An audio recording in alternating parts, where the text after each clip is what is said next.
નમસ્કાર. જળ એ જીવન છેના સંદેશને સાકાર કરવા રાજુલાના માર્કેટિંગ યાર્ડ ખાતે ભવ્ય જળ સંમેલન યોજાયું.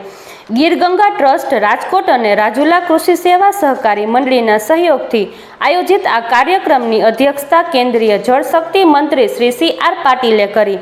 કાર્યક્રમમાં ઉર્જા અને કાયદા મંત્રી શ્રી કૌશિક વેકરિયા, સાંસદ શ્રી ભરત સુતરિયા તથા રાજુલા જાફરાબાદ વિધાનસભાના ધારાસભ્ય શ્રી હીરા સોલંકીએ ખાસ ઉપસ્થિત રહ્યા.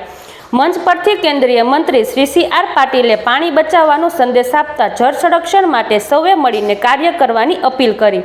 સાથે જ પ્રધાનમંત્રી શ્રી નરેન્દ્ર મોદીના જળ સંચયનના વિઝનને સાકાર કરવા સંકલ્પ વ્યક્ત કર્યો. વિશાળ સંખ્યામાં ખેડૂતોની હાજરી વચ્ચે જળ સંચયનને ગતિ આપવા અને આગામી સમયમાં ડેમોને ઊંડા ઉતારી પાણી સંગ્રહ વધારવાનો નિશ્ચય વ્યક્ત કરવામાં આવ્યો. વધુ સમાચાર માટે જોડાયેલા રહો આરપી ગુજરાત ન્યૂઝ રાજકોટ. જળ એ જ જીવન અને આપણે આવનારી આપણી પેઢીને વારસામાં શું આપવું છે એ નક્કી મારે તમારે આજે કરવાનું છે. એ સંદર્ભે રાજુલા વિધાનસભા મત વિસ્તાર ઉપર બધા જ સાથે લઈ અને જળ સંચય અભિયાન શરૂ કર્યું છે અને એ અંતર્ગત જળ સંમેલન કાર્યક્રમ કર્યો છે. જોગાનું જોગ કેન્દ્રમાં જળશક્તિ મંત્રાલય આદરણીય સી.આર. પાટીલ સાહેબ પાસે છે. આદરણીય સી.આર. પાટીલ સાહેબ પણ આવ્યા. કૌશિકભાઈ વેકરિયાથી લઈ જિલ્લાના બધા ધારાસભ્યશ્રીઓ પણ આવ્યા અને અસંખ્ય લોકો સ્વયંભૂ રીતે એવી રીતે જોડાયા કે ખરેખર જળ સંચય કરવું આવનારી પેઢી માટે ખૂબ જરૂરી છે. અત્યારેની તાતી જરૂરિયાત છે. તો એ સંદર્ભે લોકોમાં અવેરનેસ આવે એના માટેનું આ કાર્યક્રમનું આયોજન ગીર ગંગા પરિવાર ટ્રસ્ટ રાજકોટ અને અમે હમણાં જ તાજેતરમાં ઓપન કરેલી શ્રી રાજુલા કૃષિ સેવા સહકારી મંડળીના સંયુક્ત ઉપક્રમે આ કાર્યક્રમ કર્યો હતો, જેથી કરીને આવનારી પેઢીને સારો મેસેજ આપી શકાય. ભૂતકાળની જો વાત કરીએ તો 17 થી 22 દરમિયાન જ્યારે હું વિધાનસભાનું પ્રતિનિધિત્વ આ વિસ્તારનું કરતો હતો ત્યારે ઘણા બધા ગામોના કામો થયા હતા. અત્યારે પણ ઘણા બધા ગામોના કામો થાય એના માટેનું બીડું ઝડપ્યું છે. આશા રાખીએ, અપેક્ષા રાખીએ કે ખૂબ સારું થાય. શ્રી અમરીશભાઈ ડેર, ગીર ગંગાના શ્રી દિલીપભાઈ, સૌ ધારાસભ્યો શ્રી હીરાભાઈ, મંત્રી શ્રી કૌશિકભાઈ, મહેશભાઈ કાકડિયાજી, આ સૌને સાથે મળીને જળ સંચય માટેના કાર્યક્રમની આજે શુભ શરૂઆત કરવાનું નક્કી કર્યું છે. અમરીશભાઈએ લગભગ 300 જેટલા જેસીબી 3 વર્ષ માટે, 75 જેટલા જેસીબી દર વર્ષે 3 વર્ષ સુધી કામ કરશે એ પ્રકારની અમે જવાબદારી લીધી છે. આજે અમરેલી જિલ્લાના કેટલાક ઉદ્યોગોએ પોતે પણ CSRમાંથી જળ સંચયના સ્ટ્રક્ચર બનાવવા માટેનો આજે જવાબદારી લીધી છે. રાજ્ય સરકારને મનરેગામાંથી મળેલા પૈસામાંથી પણ ગુજરાતમાં લગભગ 4,000 કરોડ રૂપિયા હજુ વાપરવાના બાકી છે. એ પૈકી અમરેલી જિલ્લાના ભાગમાં આવેલા પૈસા, મનરેગાના પૈસા પણ જિલ્લા કલેક્ટરશ્રી દ્વારા આ જળ સંચય માટે વપરાય એવી પણ એમણે ખાતરી આપી છે.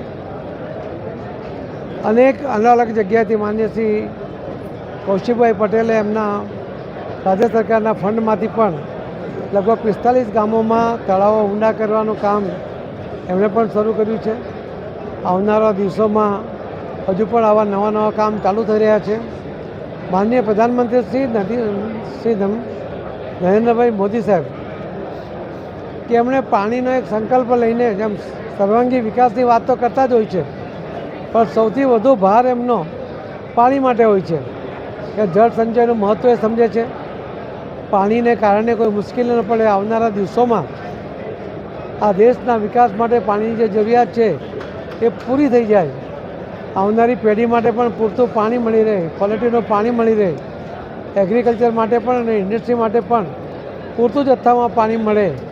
અને એટલા માટે માનનીય પ્રધાનમંત્રી મોદી સાહેબ ખૂબ પ્રયત્ન કરી રહ્યા છે. ગુજરાતના મુખ્યમંત્રી શ્રી એ પણ પોતે ભૂપેન્દ્રભાઈ પટેલ પણ આમાં સહયોગ કરી રહ્યા છે અને એના કારણે ગુજરાતનું ભવિષ્ય તો ઉજળું છે જ. પાણીની કોઈ તકલીફ ગુજરાતમાં ન પડે. પરંતુ મોદી સાહેબનું તો સપનું છે, એનો સંકલ્પ છે કે આખા દેશમાં કોઈ પણ જગ્યાએ, કોઈ પણ ગામમાં કે ખેતરમાં પાણીની તકલીફ નહીં પડવી જોઈએ. ને એટલા જ માટે મોદી સાહેબ કહેતા હોય છે કે ગામનું પાણી ગામમાં, સીમનું પાણી સીમમાં. અને એ સંકલ્પને અમલમાં મૂકવા માટે પૂરી તૈયારી સાથે એ કામ કરી રહ્યા છે.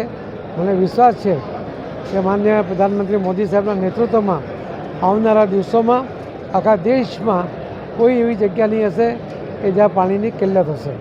આપ સૌનો ખૂબ ખૂબ આભાર. ધન્યવાદ.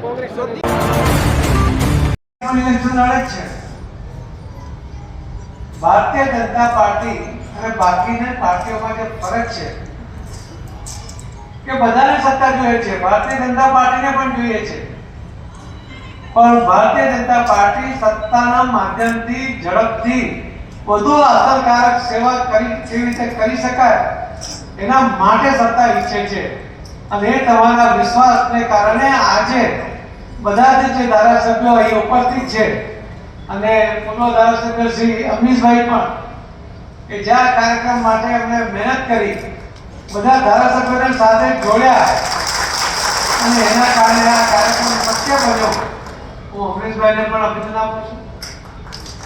ગયા વખતે જૂની વાત છે પણ મેં 2-3 મિટિંગમાં અમરીશભાઈને એમ કહ્યું હતું કે તમારી સીટ રૂમાલ મૂકેલો છે ખાલી છે.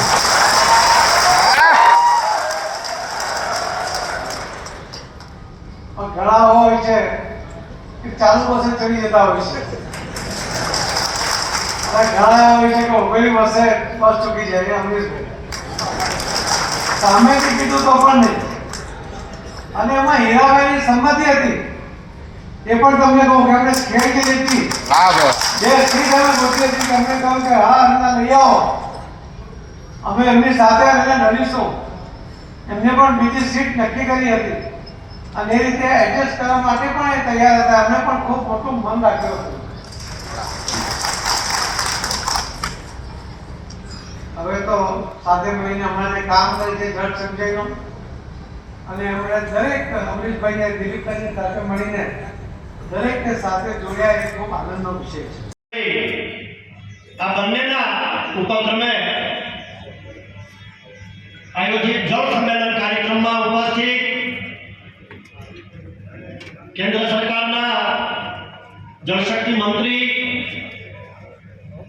આદરણીય સી આર પાટીલ સાહેબ,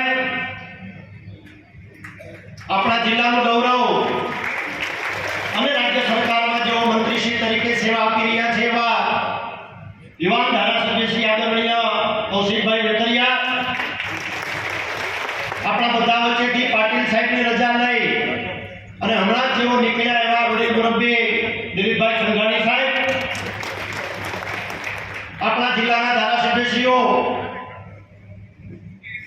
આદરણીય મહેશભાઈ, હીરાભાઈ અને ખૂબ સારી મહેનત કરીને ગામડે ગામડે જેઓ કૂદી રહ્યા છે એવા આપણા સાંસદ આદરણીય ભરતભાઈ સુતરિયા સાહેબ, જિલ્લા ભારતીય જનતા પાર્ટીના અધ્યક્ષ અને યુવા મોરચામાં પણ જેઓ મારા યુવા ભાજપના પ્રમુખ હતા એવા ભાઈ શ્રી અતુલભાઈ,